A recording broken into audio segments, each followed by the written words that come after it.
Hello everyone, welcome to CNA, the daily newspaper analysis. So today we are back with the following list of topics to discuss. So let's start. The first topic says about Center to roll out process to set up 16 Finance Commission soon. So what is this all about? That recently the Union government is set to set up the 16 Finance Commission, and the Union Finance Ministry will soon notify the terms of reference for this commission. So we know that in 2017, the 15th Finance Commission was set up with the mandate to make recommendations for the 5-year period from 2020-21 to around 2025-26. And the last time the commission was granted a 6-year time frame was for the 9th Finance Commission formed in 1987. So we all know that under Article 280 of the Indian Constitution, which provided for a Finance Commission as a quasi-judicial body, is constituted by the President of India every 5th year or at such an earlier time as it considers necessary. So this commission consists of a chairman and 4 other members to be appointed by the President of India. And the qualification of the members over here is determined the members of the commission, where it is specified that certain qualifications for the selection of the chairman and the members of the commission should be there. Supposedly, we could see that a judge of the High Court or one qualified to be appointed as one, a person who is specialized knowledge in finance and accounts, or a person having a wide experience in financial matters and administration, and a person who has special knowledge of economics.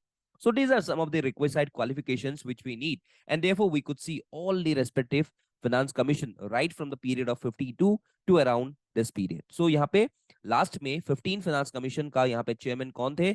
NK Singh थे. Okay, सो अभी यहाँ पे decide नहीं हुआ है कि कौन chairman बनेंगे, क्या बनेंगे, लेकिन फिर भी यहाँ पे जो उनका एक प्रोसेस है चूज करने का, ठीक है, वो यहाँ पे फिलहाल शुरू हो चुका है. ठीक है, सो this will be about the Article 280 of the Finance Commission, which will be set up by the President under the coming time periods. Okay, next पे आते हैं. India to use emergency law to lift coal power output. So it is basically saying about how India would directly lift the coal output that we can see in our country today. So as we see today that the coal output or the coal sector in India, it is the most important and the abundant fossil fuel in India, which account for around 55% of the country's energy needs. Okay, so today we know that the coal is being imported also, and also we are directly getting in from our respective reserves. So we could see that in Northeast India also we have seen various states. Okay, अगर मैं खाली मिजोरम, त्रिपुरा और मणिपुर को छोड़ दूं, तो बाकी सब states में in the Northeast, basically Arunachal Pradesh, Assam, Meghalaya, then in Nagaland also we could see a lot many number of coal deposits. So we all know that the classification of coal being anthracite, bituminous, lignite as well as peat. So अगर हम लोग असम के बारे में बोलो तो यहाँ पे हम लोग का जो लिग्नाइट ये असम में बहुत ज्यादा मिलता है. ठीक है, and we can see the bituminous being in Jharkhand, West Bengal, Orissa, यहाँ पे मिलता है. और जो हम लोग का सबसे अच्छा वाला कोल है एंथ्रासाइट, ये बेसिकली जम्मू एंड कश्मीर में मिला जाता है. ठीक है, तो अगर यहाँ पे थोड़ा बहुत अगर मैं हिस्ट्री का एक बात बोलूं कि India has a long history of commercial coal 220 years ago. So starting from 1774 by Messrs Sumner and Hitley of East India Company of Raniganj coalfield, यहाँ पे इन्होंने फर्स्ट हम लोग का एक प्रोसेस शुरू हुआ था of coal mining. Okay, so today it's a very good market, it's a very good sector where the government is regulating every form of coal extracted from our respective territories. Okay, so उसी के हिसाब से यहाँ पे government ने बहुत सारे initiatives भी लॉन्च किया है. Supposedly Uttam, that is the unlocking transparency by third party assessment of mine coal. Okay, so all this respectively when the CAMS, coal allocation monitoring system. Okay, so today if we need to have a active player in the coal mining practices, we should bring a lot many number of changes, and therefore India to have some of the emergency law to lift the coal output that we can see in our country today. Okay, because आज बहुत सारे coal industries या powers today hold on by Adani Power, Tata Power, okay, which is not operated at full capacity today.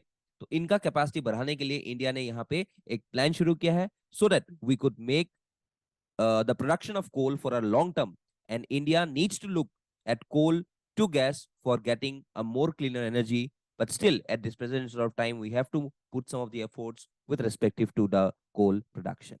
Okay, next 2022 trial courts imposed most death sentence in 20 years. So it's basically say about the Project 39A. Okay, so what is this? So recently, a criminal reforms advocacy groups with the National Law University Delhi released a report on the death penalty in India. So the Supreme Court of India has initiated a review of the process for awarding death penalty while expressing concern over the manner in which trial courts and high courts carry out sentencing with a little relevant information. So despite the higher number of death sentences in trial courts, very few death sentences are upheld by the higher courts. So the case being 1980s framework in Bachchan Singh case outlines the guidelines for judges to choose between life imprisonment and death penalty, considering both the crime and accused with the life imprisonment as default. So the Supreme Court aims to correct errors and ensure comprehensive sentencing information for judges in penalty cases. So with this report, it has been found out that 165 death sentence at the end of 2022, this is the highest number of death sentences imposed in a year in over 2 decades. So the shift has been sharply influenced by the extraordinary sentencing of 38 persons to death in Ahmedabad in a single bomb blast case, representing the largest number of persons sentenced to death in a single case since 2016. So nearly 98.3% of the death penalty cases were decided by trial courts without any materials on mitigating circumstances of the accused and without any state-led evidence on the question of reform. So today, if I see that there are 539 prisoners on death row, which is a 40% increase since 2015. Okay, so therefore today, if you needs to say about the conviction rate, today this respective trial courts has imposed more number of death sentences as compared to any other courts, and this is highest in these 2 decades.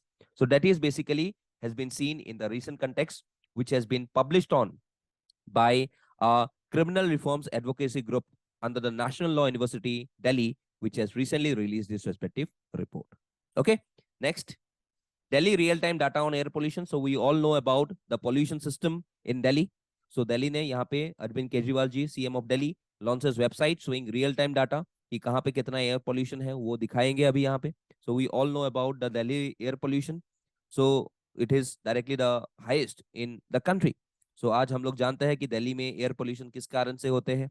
Increasing population, unplanned development, increasing vehicular traffic, increased solid waste, industrial waste, high dependence on fossil fuels, landlocked geography of Delhi, stubble burnings of the nearby states like Punjab and Haryana, large scale construction activities. तो ये सब कुछ factors है and उसी के factors में आज यहाँ पे एक वेबसाइट लॉन्च किया है ताकि एक रियल टाइम मॉनिटरिंग कर सके सब citizens, because citizens has basically the right to have a free and clean environment. Okay, तो उसी के बेसिस में यहाँ पे एक प्रोजेक्ट लिया गया है दिल्ली गवर्नमेंट के द्वारा. ओके, चलो नेक्स्ट पे आते हैं. How hormonal therapy works. So it's basically says, or the concept over here basically relates with the work carried out by the researchers from the Integrated Cancer Genomics Laboratory at the Advanced Center for Training, Research and Education in Cancer, which is in Mumbai's Tata Memorial Center, which has shed more light on the molecular mechanisms through which progesterone treatment prior to breast cancer surgery is quite likely to increase the survival rates of the patients. So today, if I see about this hormone therapy for breast cancer, some types of breast cancers are affected by hormones like estrogens and progesterone. So the breast cancer cells have receptors, that is the proteins basically, so that attach to estrogens and progesterone, which help them to grow. So most type of hormones therapy either lowers estrogen levels in the body or stop estrogen from helping breast cancer cells grow. So hormone therapy can reach cancer cells almost anywhere in the body and not just in the breast. So it's recommended for women with tumors that are hormone receptors positive. It does not help women whose tumors don't have hormone receptors. So these tumors are called hormone receptors negative. So hormone therapy is often used after surgery to help reduce the risks of cancer coming back.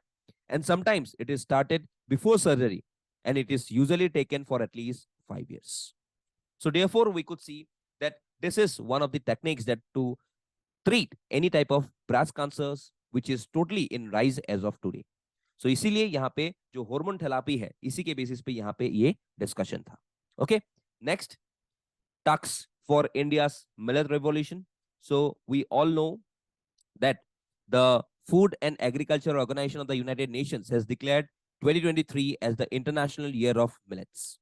So millets have special nutritive properties that they are high in protein, they have got micronutrients, and they are very much antioxidants also. And they also have special agronomic characteristics that is drought resistance and suitable for semi-arid regions. So therefore, if I see about the millets, so what are the millets? So millets are coarse grains that are traditionally grown and consumed in the Indian subcontinent for over 5,000 years. So unlike other cereals, millets require little water and ground fertility. So we know about the two groups of millets which are grown majorly in India. Major millets including sorghum, that is the jowar, pearl millet, that is the bajra, and the finger millet, which is known as the ragi. And if I say about the minor millets, includes foxtail, little millet, kodo, proso, and barnyard millets. Okay, so today we can see that there are various number of constraints to consumption and production. Because of the low FTech of millets, we could see that millets production is directly a major constraint as of today. So the decline in the area under millet cultivation, and the second, the low productivity of millets is growing at a much higher tendency. So over the last decade, the production of sorghum has fallen. Production of pearl millet has stagnated, and the production of other millets, including finger millets, has stagnated or declined. So if I see about a research foundation which is conducting an experiment to address the aforementioned constraint, supposedly I am telling about the MS Swaminathan Research Foundation. So this experiment is quite successful in achieving the goals of enhanced production as well as consumption. So if I see about the Koli Hill blocks of Namakkal district, so the project area is a distinct geography and an agronomic region of the Eastern Ghats populated by the income-poor scheduled tribe households. So this project had got three objectives: to preserve crop diversity, to increase production and consumption, and to enhance farmers' income. So therefore, the project has been intervened in three areas where we could see that various number of peoples are engaged and various number of returns are expected out of this project. So therefore, in conclusion, if I see that increasing the production of millets and reversing the decline in area cultivated are feasible steps, but not easy. And they require multiple interventions, including scientific inputs, institutional mechanisms, financial incentives, and in-kind of support. So the government of India and the state governments, notably Karnataka and Orissa, have initiated millet missions, and these policies are very welcome. But unless we pay attention to the economics of millet cultivation, we face a losing battle against more profitable alternatives. So आज अगर हम लोग को millets को बचाना है, जो कि एक डिक्लाइन चल रहा है, तो हमें इस इंटरनेशनल ईयर ऑफ मिलेट्स के द्वारा हम लोग को यहाँ पे अवेयरनेस कैंपेन बढ़ाना पड़ेगा और यहाँ पे गवर्नमेंट का सपोर्ट भी एक नेसेसरी पड़ेगा, तब जाके हम लोग अपने आप को मिलेट देश कहला सकेंगे, because we know that in our country we have been fed the millets for more than 5,000 years, which is still continuing. और हमारे जैसे मिलेट्स यहाँ पे जो क्वालिटी मिलेट्स हम लोग का यहाँ पे बनता है, तो ये हम लोग को बहुत कम जगहों में देखने को मिलता है. तो therefore, if I need to have some of the revolution in the millet, so we have to learn some of the lessons from Tamil Nadu to help make millet cultivation profitable. So we have to adopt such resolution by the states, which has been focused much more towards the millet agriculture, so that other states could also take the enhanced process to make our country millet susceptible.